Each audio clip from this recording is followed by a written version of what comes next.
Now the most important topic of chapter 1, which is sums which are related to properties of the rational numbers. This is a question which we have to solve using properties of rational numbers. Don't get confused in these type of questions. Firstly, just find out how many products we are having in this question. See, multiplication sign, one multiplication sign between these two terms means this is the first product we have. Then second multiplication sign means this is the second product we have, and then this is the third product we have. So total there are 3 products in the question. Okay, now we have to find out the products where something is common. Which products are having common term? First and the last. First term has 2 upon 5 and the last term has 2 upon 5. Means the property that we are going to use will be used in first and the last terms. Okay, and for using those properties, we have to write down these 2 products together. Means the extra product which is written between these two, we have to shift it to the third place. Now first product 2 by 5 multiply by minus 3 by 7 as it is.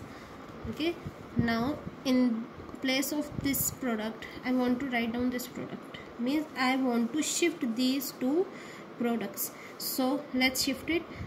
It will go with its sign, with positive sign.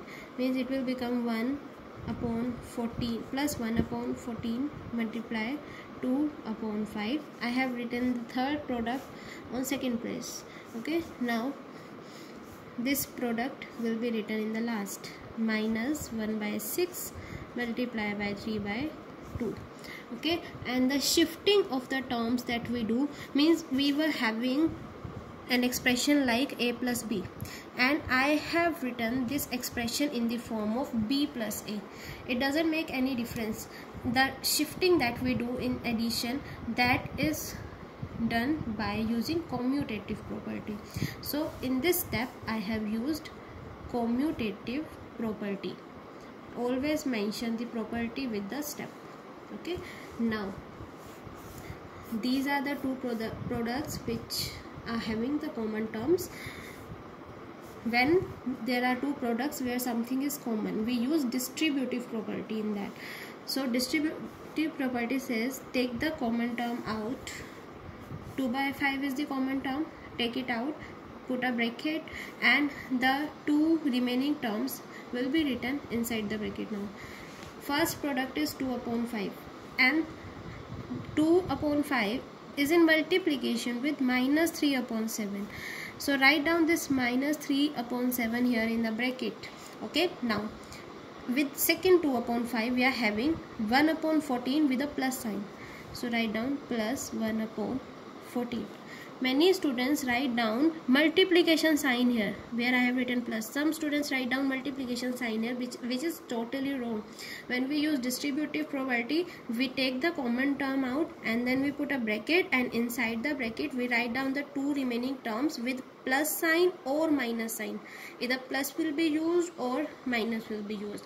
Multiplication sign cannot be used here. Okay, now the remaining product minus 1 by 6 into 3 by 2, and in this step the property which is used is distributive property. Now let's solve it further. 2 upon 5 bracket will be solved. 7 and 14 are the denominators, so LCM is 14. 7 2s are 14, so 2 3s are 6. Minus 6 plus 14 1s are 14, so 1 1s are 1. Minus, this is a product where we can cancel out the terms. 3 2s are 6.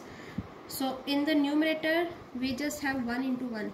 Numerator will be 1, and in denominator 2 multiplied by 2, that means 4. Okay, now 2 by 5 into minus 5 upon 14 minus 1 by 4. 2 by 5 bracket this number, that means these 2 terms are in multiply.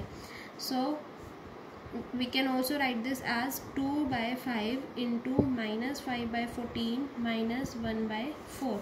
5 and 5 cancelled, 2 7s are 14. It will be minus 1 by 7 minus 1 by 4.